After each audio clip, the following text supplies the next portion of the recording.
अम्बाला लोकसभा में बहुत सारे मुद्दे हैं। जैसे बहुत बड़ा मुद्दा है पिंजूर की HMT और रोजगार का जो स्तर है दिन प्रतिदिन गिर रहा है।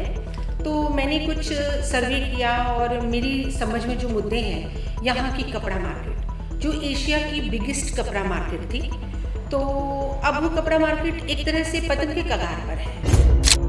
और हमारे अम्बाला कैंट की जो साइंस इक्विपमेंट की जो इंडस्ट्री है, ऑलमोस्ट वो इंडस्ट्री वो भी बिल्कुल अपने निचले स्तर पर आ गई है।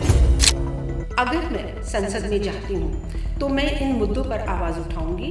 यहाँ पर 152D के अलावा शायद मुझे नहीं लगता कोई डेवलपमेंट पिछले सालों में हुई है, और 152 का श्रेय भी जो है वो हमारे आदरणीय दुष्यंत चौटाला जी को जाता है।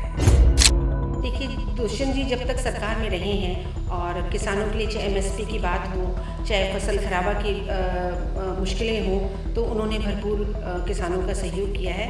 और जहाँ तक विरोध की बात है, कुछ राजनीतिक लोग अपने राजनीतिक स्वार्थ के कारण विरोध कह रहे हैं और करवा रहे हैं, पर मैं समझती हूँ कि अगर कोई विरोध कर भी रहा है तो वो भी हमारे अपने हैं। अगर शिकायतें अपनों से ही होती हैं, हम उनकी शिकायत सुनेंगे और दूर करने का प्रयास करेंगे। अम्बाला लोकसभा सीट से जजपा ने एक शिक्षिका को मैदान में उतारा है। डॉक्टर किरण पुनिया अम्बाला शहर DAV कॉलेज में प्रोफेसर हैं और 26 साल से सेवाएं दे रही हैं। डॉक्टर कृपा राम पुनिया हरियाणा पंजाब के पहले IAS रहे हैं और बाद में देवीलाल के कहने पर राजनीति में आ गए और बड़ौदा हल्का से चुनाव जीत मंत्री बने।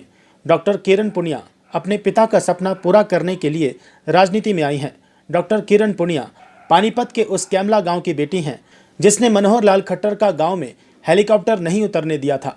डॉक्टर किरण पुनिया ने कहा कि शिक्षा और रोजगार का स्तर सुधारना उनका मकसद है। अम्बाला के रोजगार के हब खत्म होने के कगार पर या खत्म हो चुके हैं। आज उन्हें पुनर्जीवित करने की जरूरत है, जिसे वो संसद में पहुंच पूरा करने का काम करेंगी। सबसे पहले तो मैं अपनी पार्टी का बहुत बहुत शुक्रगुजार हूँ और बहुत धन्यवाद करती हूँ कि उन्होंने मुझ पर ये विश्वास जताया और इतनी बड़ी जिम्मेदारी मुझे दी है। आपने मुद्दों की बात की, तो अम्बाला लोकसभा में बहुत सारे मुद्दे हैं जो पहले उठाए गए हैं और लेकिन उन पर कोई कार्य नहीं हुआ। जैसे बहुत बड़ा मुद्दा है पिंजूर की HMT। तो इस बारे में जो मोदी साहब हैं, उन्होंने बड़ा आश्वासन लोकसभा को दिया, अम्बाला लोकसभा को दिया, लेकिन हुआ कुछ नहीं। और रोज़गार का जो स्तर है दिन प्रतिदिन गिर रहा है। तो मैंने कुछ सर्वे किया और मेरी समझ में जो मुद्दे हैं, यहाँ की कपड़ा मार्केट जो एशिया की बिगेस्ट कपड़ा मार्केट थी, तो अब वो कपड़ा मार्केट एक तरह से पतन के कगार पर है, क्योंकि उनका काम नहीं चल रहा और सरकार ने उनको कोई सहायता नहीं दी। अगर ये कपड़ा मार्केट चलती रहती तो जो कम पढ़े लिखे बच्चे हैं तो उनको ये रोज़गार मुहैया करा सकती थी, और पहले भी काफ़ी यहाँ के जो बच्चे हैं उनमें एडजस्ट होते रहे हैं। तो कपड़ा मार्केट का एक मुद्दा है। और नारायणगढ़ रेलवे लाइन का जो पहले भी आगाज़ हुआ था और उसको बड़े स्तर पर, बड़े पैमाने पर आगे बढ़ाने का काम मोदी सरकार ने एक तरह से आश्वासन दिया था, तो उस पर भी कुछ नहीं हुआ। और हमारे अम्बाला कैंट की जो साइंस इक्विपमेंट की जो इंडस्ट्री है, ऑलमोस्ट वो इंडस्ट्री वो भी बिल्कुल अपने निचले स्तर पर आ गई है। उसका कारण मैं जो समझती हूँ कि जो सरकार की जो नीतियाँ हैं उन्होंने उसको सपोर्ट नहीं किया। तो हमसे बाद में कपूरथला जो है वो साइंस सिटी बन चुका है, हम वहीं के वहीं हैं। शायद ये एक बहुत बड़ी कमी है जो सरकार ने उन्हें सपोर्ट नहीं किया। और ऐसे ही कई और मुद्दे हैं। जैसे हमारे यहाँ की सिटी की पहचान थी, अम्बाला सिटी की मिक्सी उद्योग, तो मिक्सी उद्योग भी अब कोई पनप नहीं रहा है। तो ऐसे बहुत सारे मुद्दे हैं जो यहाँ लोकल जो अम्बाला लोकसभा के हैं।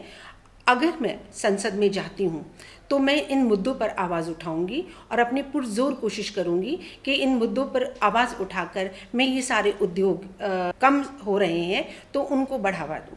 यहाँ पर 152D के अलावा शायद मुझे नहीं लगता कोई डेवलपमेंट पिछले सालों में हुई है, और 152 का श्रेय भी जो है वो हमारे आदरणीय दुष्यंत चौटाला जी को जाता है। आदरणीय दुष्यंत चौटाला जी जब तक उप मुख्यमंत्री रहे हैं और उन्होंने जो अपने मैनिफेस्टो में लिखा था तो ऑलमोस्ट वो अपने कटिबद्ध रहे हैं अपने उन मुद्दों को लेकर। तो मैं समझती हूँ 4.5 साल का जो कार्यकाल है उनका बहुत बेहतरीन रहा है। हमारे पास वो आंकड़े हैं, तो मुझे लगता है कि डेफिनेटली मुझे उनके किए हुए कामों का लाभ ज़रूर मिलेगा। जी, लक्ष्य तो मैंने बता दिया। अगर मैं संसद में जाती हूँ तो ये सारे जो मुद्दे मैंने पहले बताए हैं उन पर मैं ज़रूर काम करूँगी। और अपने बारे में मैं बताना चाहूँगी कि पिछले 26 सालों से मैं यहाँ अम्बाला शहर के डीएवी कॉलेज लाहौर में कार्यरत हूँ। हिंदी की प्राध्यापिका हूँ और रहने वाली मैं पंचकुला की हूँ।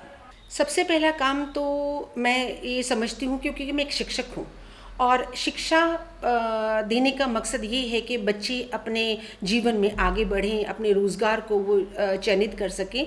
तो शिक्षा और रोज़गार का सीधा सीधा संबंध है। और अगर मैं जीतती हूँ तो सबसे पहला मेरा मुद्दा रहेगा कि मैं एचएमटी जैसे बड़े उद्योग का उसका अवलोकन करके उसे दोबारा से शुरू करने का बीड़ा उठाऊँ ताकि हमारे युवाओं को उसका भरपूर फ़ायदा हो। और अम्बाला, एटलीस्ट अम्बाला लोकसभा में जितने भी एरियाज़ आते हैं उन सब युवाओं को उसका फ़ायदा ज़रूर मिलेगा।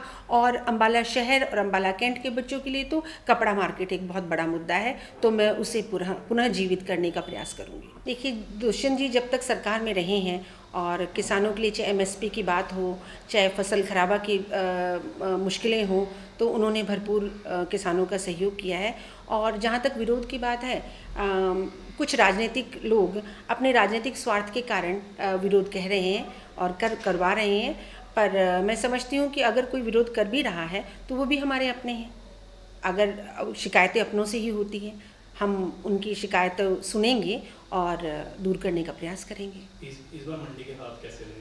जी हाँ, ये बहुत बड़ा सवाल है कि आज जो मंडी के हाल हैं तो किसान भी परेशान हैं, फसलें उठ नहीं रही है, फसलें मंडी में पड़ी हुई हैं। दुष्यंत को जुम्मा 1 महीना ही हुआ होगा सरकार से हटे हुए, तो सरकार में रहते हुए जो सुविधाएं और जो किसानों की जो फसलें थी वो टाइम टू टाइम उठ जाती थी, किसान बिल्कुल परेशान नहीं होता था, मंडियों में नहीं सोता था। लेकिन आज वो अंतर दिखाई दे रहा है दुष्यंत जी के रहने में सरकार में और दुष्यंत जी की सरकार से हटने में, ये बहुत बड़ा अंतर है।